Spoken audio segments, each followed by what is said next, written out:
More grapplers need to be using these exercises within their training program. And it's not just your conventional weightlifting derivatives, power cleans, power snatches, hang variations.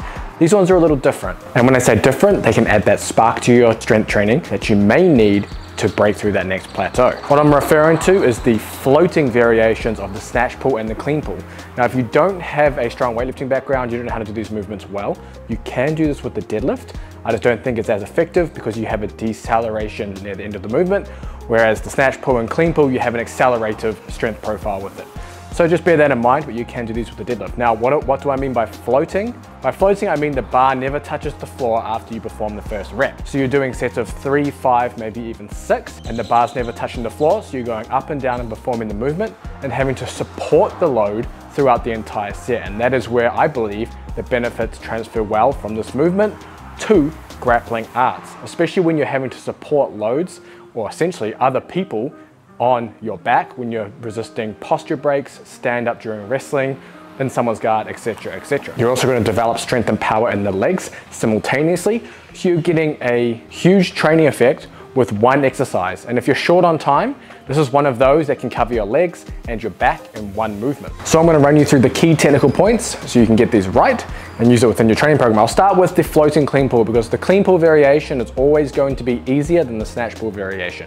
The snatch pull variation is a little more technical, especially with the wider grip, but that wider grip also nails your back even harder, so it's a nice variation to use. However, with the floating clean pull, I'm gonna have videos running over the top of this as I explain it. But essentially, you're gonna perform your normal clean pull, and that means the weight's gonna be centered in the middle of your foot, so your full foot is into the ground, so you're not trying to be on your heels or on your toes. You're over the bar, so your shoulders are there, and you maintain that same back angle as you push with your legs. As you push with your legs, your knees will come slightly back. As you pass your knees, you're going to elevate your shoulders, not thrust your hips forward. If you go back to any of my other weightlifting derivative technique videos, I make sure to say that you're never pushing your hips forward or crashing into the bar because you will kick it out in front of you. So you're gonna raise your shoulders and you're gonna have a violent shrug as you come up onto your toes during that clean pull. Then on the way down, you're just gonna reverse the movement. As you reverse the movement and as you get close to the floor, a couple of inches off, then you reverse it again and come back up. It's really that simple. If you want to level this exercise up even further, you can stand on plates or on wood blocks, and you can do it from a deficit as well. You don't need much of a deficit to do it, 1 or 2 inches if that, and that'll give you that little extra range for this movement. Same thing with the floating snatch pull. You're gonna have exactly the same setup with your snatch grip, and then you're gonna do exactly the same movement. Push with your legs, knees come back, maintain the same back angle, but the bar's gonna make contact with your hips instead of brushing up your thighs, violent shrug and onto your toes. It's a very quick summarization of how to do the lifts. I suggest you go back through the channel. I cover some of these weightlifting derivatives already and really break it down a little more technically, but I want to actually go through just the floating variations for you as something you can use. Again, you can use it with your deadlift as well, even deficit deadlifts. I just don't think they're going to be as effective, but if you struggle to do these movements, it's better than not doing them at all.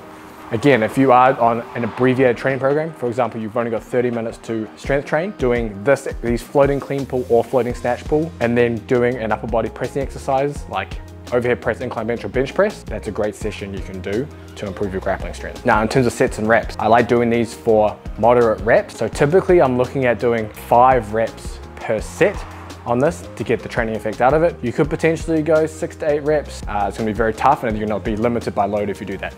So go 5 reps, you could even go 3 reps if you want to go really, really heavy. The last consideration is make sure you use straps when doing these exercises. You don't wanna be limited by your grip. You want to be limited by the strength of your legs and your back. You can train your grip separately afterwards if you need to, but if you're gonna be doing other exercises like rows, pull-ups, etc., you are training your grip within those exercises too. So just bear that in mind. Use straps during these exercises. Also go down in the description. There's free strength conditioning blueprints. There's the Sweet Science of Fighting Underground with all the training programs. Everything's there. If you want me to cover any exercises or topics, please let me know down in the comments and I'll see you in the next video.